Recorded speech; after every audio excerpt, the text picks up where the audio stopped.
Greetings everyone. நம்ம daily prelims and mains point of வியூல current affairs articles பார்த்துட்டு வரோம். இன்னைக்கு என்ன ஆர்டிகல்ஸ் இருக்கு அப்படிங்கிறத பார்ப்போம். ஸோ ஃபர்ஸ்ட் எடுத்தோடனே பார்த்தோம்னா நேற்று இடைக்கால பட்ஜெட் தாக்கல் பண்ணியிருக்காங்க. அதனுடைய முக்கிய அம்சங்கள் அப்படிங்கிறத கேட்டிருக்காங்க. ஓகேங்களா? ஸோ இடைக்கால பட்ஜெட் அப்படிங்கிறத நிர்மலா சீதாராமன் அவர்கள் தாக்கல் பண்ணியிருக்காங்க. அவங்க தாக்கல் பண்ற ஆறாவது முறையா அவங்க இந்த ஒரு பட்ஜெட் அப்படிங்கிறத தாக்கல் பண்ணியிருக்காங்க. முதல் முறையாக ஒரு இடைக்கால பட்ஜெட்டையும் அவங்க தாக்கல் பண்ணியிருக்காங்க. அவங்களோட அந்த டென்யூர் அப்படின்னு சொல்லுவாங்க அவங்க பதவி காலத்தில். ஸோ அதன்படி பார்த்தோம் அப்படின்னா மொத்தம் இந்த 56 நிமிஷங்கள் அவங்களோட அந்த பட்ஜெட் உரை அப்படிங்கிறது இருந்திருக்கும். 2020 பார்த்தோம்னா இவங்க தான் அந்த லாங்கஸ்ட் ஸ்பீச் வந்து கொடுத்திருப்பாங்க இன் டர்ம்ஸ் ஆஃப் பட்ஜெட் பிரசன்டேஷன்ல.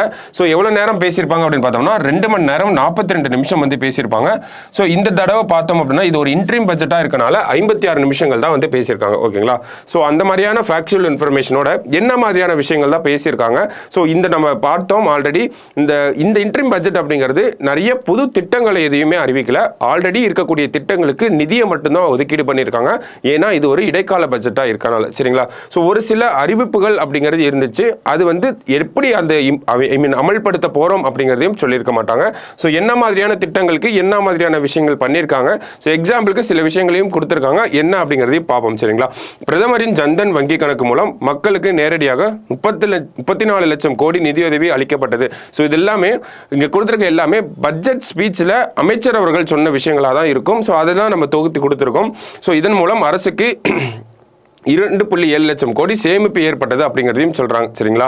ஸோ அடுத்தது வேற என்ன கொடுத்துருக்காங்க அப்படின்னா ஏன்னா ஜன்தன் அக்கௌண்ட் அப்படிங்கிறது டைரக்டா வங்கி கணக்குகளுக்கே போறனால அந்த ஒரு இன்டர்மீடியரி அப்படிங்கிறது தேவைப்படலை. அதனால ஒரு சேமிப்பு அப்படிங்கிறது கிடைச்சிருக்குன்னு சொல்றாங்க.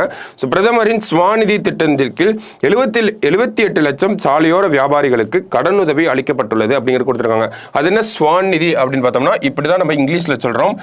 SVAN நிதி அப்படிங்கிறது சொல்றோம். ஸ்வான் நிதி அப்படின்னா ஸ்ட்ரீட் வெண்டார்ஸ் ஆத்மநிர்பார் நிதி அப்படிங்கிறத சொல்றோம். ஸ்ட்ரீட் வெண்டார்ஸ் ஆத்மநிர்பார் நிதி, அதாவது அன்ஆர்கனைஸ்டு லேபர்ஸ்க்கு வந்து ஒரு கடனுதவி வழங்கக்கூடிய திட்டம் தான் அது. அதுக்கான விஷயங்களை தான் இந்த இடத்துல கொடுத்துருக்காங்க. ஓகேங்களா? இவர்களில் 2.3 லட்சம் வியாபாரிகள் 3வது முறையாக கடன் பெற்றனர். ஸோ போன பட்ஜெட்ல இருந்து இந்த பட்ஜெட் வரைக்கும் என்ன நடந்திருக்கு அப்படிங்கிறத சொல்லியிருக்காங்க. அடுத்தது பார்த்தோம் அப்படின்னா 18 வகையான தொழில்களில் ஈடுபடும் கைவினைஞர்களுக்கு பிரதமரின் விஸ்வகர்மா திட்டம் மூலம் ஆதரவு அளிக்கப்பட்டது. ஸோ கைவினைஞர்களுக்கான அந்த திட்டமா இருக்கக்கூடிய விஸ்வகர்மால அது என்ன மாதிரியான உதவி பண்ணுச்சு அப்படிங்கறத சொல்லியிருக்காங்க. விவசாயிகளுக்கு பிரதமரின் கிசான் சம்மன் திட்டம் மூலம் நிதி உதவி வழங்கப்பட்டது. கிசான் சம்மன் நிதி, கிசான் அப்படிங்கிறது திட்டத்தோட பேரும் சரி. ஸோ கிசான் சம்மன் நிதி அப்படிங்கிறதா இதோட அப்ரிவேஷன். சரிங்களா? PM கிசான் அப்படின்னு சொல்லுவோம். அடுத்தது பார்த்தோம்னா நம்ம இந்த private particularly vulnerable tribal groups அப்படிங்கிறது சொல்லுவோம். ஓகேங்களா? particularly vulnerable tribal groups அவங்களுக்கு வந்து நம்ம பார்த்திருந்தோம் ஜன்மன் அப்படிங்கிற ஒரு திட்டம் வந்துருந்துச்சுன்னு சொல்லி. ஸோ அந்த மாதிரியான அறிவிப்புகள் அந்த மாதிரியான திட்டங்கள்லாம் செயல்படுத்தப்பட்டிருக்கு அப்படிங்கிறத பிரதமர் பட்ஜெட் ஸ்பீச்சில் நிதியமைச்சர் அவர்கள் வந்து சொல்லியிருப்பாங்க. அடுத்தது பார்த்தோம்னா பிரதமரின் பயிர் காப்பீட்டு திட்டம் மூலம் 4 கோடி விவசாயிகளுக்கு பயிர் காப்பீடு வழங்கப்பட்டது அப்படிங்கிறத கொடுத்துருக்காங்க. ஸோ வேற என்ன பெண்கள் முன்னேற்றத்துக்கு என்ன மாதிரி பண்ணியிருக்காங்கன்னா முத்ரா திட்டத்துக்கு கீழே கடனுதவி வழங்கி அவங்க தொழில் முனைவோராக மாற்றிட்டே வராங்க. அடுத்தது பார்த்தோம்னா உயர்கல்வி பயிலும் மாணவிகளின் எண்ணிக்கை 28% அதிகரித்துள்ளது. கல்வியில் பெண்களோட வளர்ச்சியை வந்து சொல்ல வராங்க. அடுத்தது அறிவியல், தொழில்நுட்பம், பொறியியல், கணிதம் ஆகிய படிப்புகளில் மாணவிகளின் சேர்க்கை 43% உள்ளது அப்படிங்கிறத சொல்றாங்க. நம்ம ஸ்டெம்னு கூட எடுத்துக்கலாம். ஓகேங்களா? Science, technology, engineering, mathematics. ஓகேங்களா? ஸ்டெம் அப்படின்னு சொல்றாங்க. இது ஸ்டெம்ங்கிறது ஸ்டீமா இப்போ மாறிக்கிட்டு இருக்கு. ஓகேங்களா? ஸோ இதெல்லாம் நம்ம இந்த டெக்னிக்கல் டேர்ம்ஸ் அப்படிங்கிறத சொல்லுவோம். Science, technology, engineering, mathematics. அடுத்தது science, technology, engineering, arts and mathematics. இந்த ஸ்டீம் இதெல்லாம் வந்து நம்ம மெயின்ஸ்ல படிப்போம். சரிங்களா? இதெல்லாம் இந்த கல்வி சார்ந்து அப்படிங்கிற ஒரு விஷயம் ஹையர் எஜுகேஷன் போறப்பெல்லாம் இந்த ஸ்டீம் அப்படிங்கிற வார்த்தைகள்லாம் நம்ம இன்க்ளூட் பண்ற மாதிரி இருக்கும். ஸோ அடுத்தது பிரதமரின் வீட்டு வசதி திட்டத்தின் கீழ் 70% மேற்பட்ட வீடுகள் கிராம பகுதிகளில் வசிக்கும் பெண்களுக்கு அளிக்கப்பட்டுள்ளன. ஸோ இந்த ஒரு திட்டம் தமிழக அரசாங்கம் பண்றாங்க. ஒரு வீடு கட்டி கொடுக்குறாங்க அப்படின்னா அந்த குடும்பத்தோட தலைவி கையில தான் கொடுக்குறாங்க. அதே தான் இவங்களும் பண்ணிட்டே வராங்க. ஸோ அதனுடைய ஒரு சாதனைகளை தான் இங்கே வந்து பட்டியலிட்டு இருக்காங்க. அடுத்தது பார்த்தோம்னா தொழில்துறையில் சிறிய அளவில் மேற்கொள்ளப்படும் உணவு பதப்படுத்துதல் தொழில்களை முறைப்படுத்தும் திட்டத்தின் கீழ் 2.4 லட்சம் சுய உதவி குழுவினர் மற்றும் 60,000 தனிநபர்களுக்கு கடனுதவி வழங்கப்பட்டது. ஸோ வெவ்வேறு திட்டங்களுக்கு கீழே என்ன மாதிரியான கடனுதவிகள் வழங்கப்பட்டிருக்கு அப்படிங்கிறத சொல்லியிருக்காங்க. அடுத்தது சுற்றுலாத்துறையில என்ன மாதிரியான முன்னெடுப்புகள் இருக்கு அப்படிங்கிறத சொல்லியிருக்காங்க. உலக அளவில் பிரபலப்படுத்தும் வகையில் சுற்றுலா மையங்களை மேம்படுத்த மாநிலங்கள் ஊக்குவிக்கப்பட்டுள்ளன அப்படிங்கிறத சொல்றாங்க. தரமான வசதிகள் மற்றும் சேவைகளுடன் கூடிய சுற்றுலா மையங்களுக்கு தர நிர்ணயம் வழங்கும் முறையும் ஏற்படுத்தப்பட உள்ளன. ஸோ ஒரு ஸ்டாண்டர்ட் ப்ரொசீஜரை வந்து ஃபாலோ பண்ண போகிறாங்க, தரத்தை நிர்ணயம் பண்ண போகிறாங்க, அது மாநிலங்கள் வாரியாக பண்ண போகிறாங்க அப்படிங்கிறத சொல்லியிருக்காங்க. அடுத்தது சுற்றுலா மையங்களை மேம்படுத்தும் மாநிலங்களுக்கு நீண்ட கால வட்டியில்லா கடன்களும் வழங்கப்பட உள்ளன அப்படிங்கிறத சொல்லியிருக்காங்க. ஸோ இதெல்லாம் முக்கியமான அறிவிப்புகளாக தான் இருக்குது. பட் ஸ்டில் இதையும் தாண்டி முக்கியமாக இந்த இன்ட்ரீம் பட்ஜெட்டில் ஒரு 3 விஷயங்களை நம்ம சொல்லலாம். ஓகேங்களா? ஸோ அது என்ன அந்த 3 விஷயங்கள் அப்படின்னு பார்த்தோம்னா, ஃபஸ்ட்டு இந்த அர்பன் அப்படின்ற இந்த நகர்ப்புறங்களில் வாழக்கூடிய ஏழை மக்கள் மற்றும் அந்த மிடில் கிளாஸ் ஃபேமிலிக்கு வந்து ஒரு வீடு கட்டி கொடுக்க போகிறோம். அந்த வீடு அவங்களோட அந்த ஹவுஸ் அப்படிங்கிற அந்த ட்ரீமை ஃபுல்ஃபில் பண்ண போகிறோம் அப்படிங்கிறத சொல்லியிருப்பாங்க பட்ஜெட் ஸ்பீச்சில். ஸோ ஒரு வீடு கட்டி கொடுக்க போகிறாங்க, அப்படி இல்லாட்டி ஒரு லோன் மாதிரியான விஷயங்களை அரேஞ்ச் பண்ணி தர போகிறாங்க. ஸோ அந்த திட்டம் இது வந்து ஒரு ஐடியாவாக மட்டும்தான் இருக்குது, அதை சொல்லியிருக்காங்க, அவ்வளோதான். இந்த திட்டத்தை இப்படி தான் செயல்படுத்த போகிறோம் அப்படிலாம் எதுவும் சொல்ல கிடையாது. ஸோ இது ஒரு அனௌன்ஸ்மெண்ட்டாக இருந்துச்சு. சரிங்களா? ரெண்டாவது அனௌன்ஸ்மெண்ட்டாக நமக்கு தெரியும், பிரதமர் அயோத்தியா கோயிலுக்கு அந்த விழாவை முடிச்சுட்டு வந்ததுக்கப்புறமா சூரிய மின் தகடுகள் கொண்ட ஒரு திட்டத்தை பண்ண போறோம். அதாவது ரூஃப் டாப் சோலார் பேனலை வந்து வைக்க போறோம் 1 கோடி வீடுகளில் அப்படிங்கிறத சொல்லியிருப்பாரு. ஸோ அந்த ரூஃப் டாப் சோலாரை பற்றின அறிவிப்புகள் அப்படிங்கிறதும் இந்த ஒரு பட்ஜெட்டில் வந்து இருந்துச்சு. சரிங்களா? ரூஃப் டாப் சோலார் அப்படிங்கிறத சொல்லியிருப்பாங்க. ஓகேங்களா? ஸோ அந்த ஒரு விஷயமும் வந்து பண்ண போகிறாங்க அப்படிங்கிறத சொல்லியிருக்காங்க. ஸோ இது என்ன ஒரு விஷயம் அப்படின்னு பார்த்தோம்னா, இந்த ரூஃப் டாப் சோலார் அப்படிங்கிறது 1 crore ஹவுஸ் ஹோல்டுக்கு வந்து கொடுக்க போகிறாங்க, 1 கோடி வீடுகளுக்கு.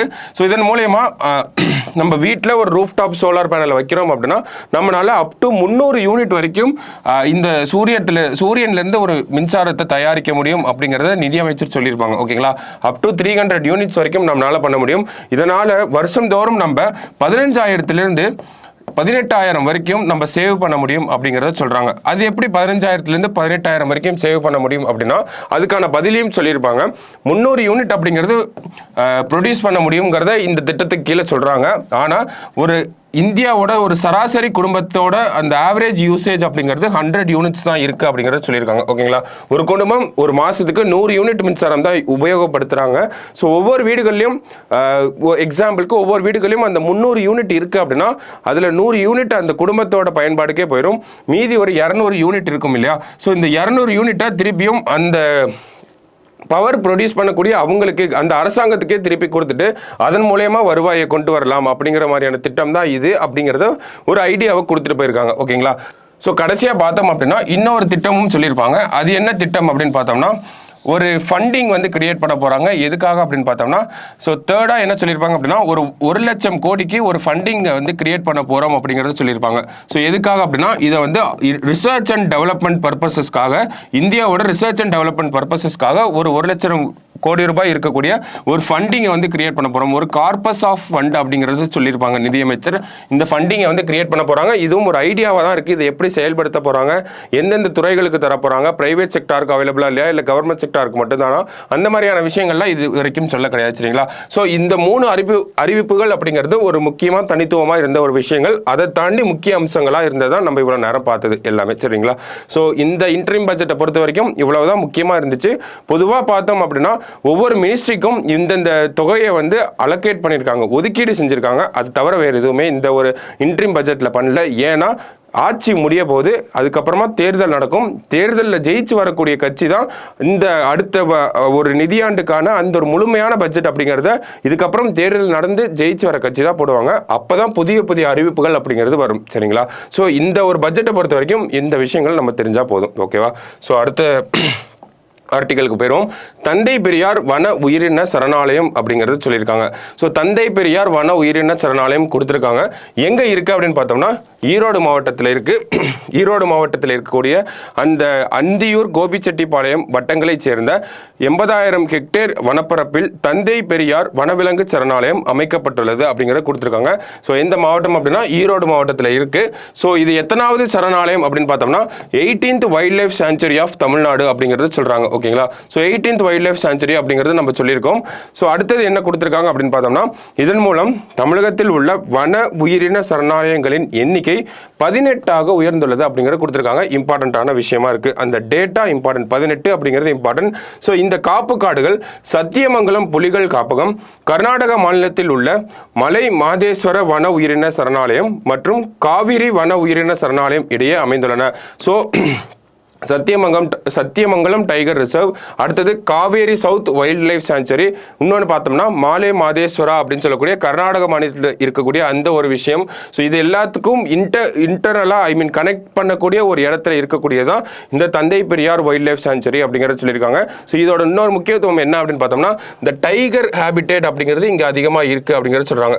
அந்த புலிகளோட வாழ்விடம் அப்படிங்கிறது இங்கே அதிகமாக இருக்குது அப்படிங்கிறத சொல்லியிருக்காங்க. அந்த ஒரு காரணத்துக்காகவும் தான் இதை வந்து ஒரு வைல்ட் லைஃப் சாங்சுரி அப்படிங்கிறத அனௌன்ஸ் பண்ணியிருக்காங்க. சரிங்களா? ஸோ அதுதான் இந்த ஒரு ஆர்டிக்கலில் இருந்த விஷயங்களாக இருந்துச்சு. ஸோ நம்ம இன்னைக்கு ஆர்டிகல்ஸ் பார்த்தோம் அப்படின்னா இன்ட்ரீம் பட்ஜெட்டை பற்றி பார்த்துருக்கோம், இந்த வைல்ட் லைஃப் சாங்சுரியை பற்றி பார்த்துருக்கோம். ப்ரிலிம்ஸ் பாயிண்ட் ஆஃப் வியூ இம்பார்ட்டண்ட்டாக இருக்குது. ஸோ நாளைக்கு அனாலிசிஸில் மீட் பண்ணலாம். தேங்க்யூ.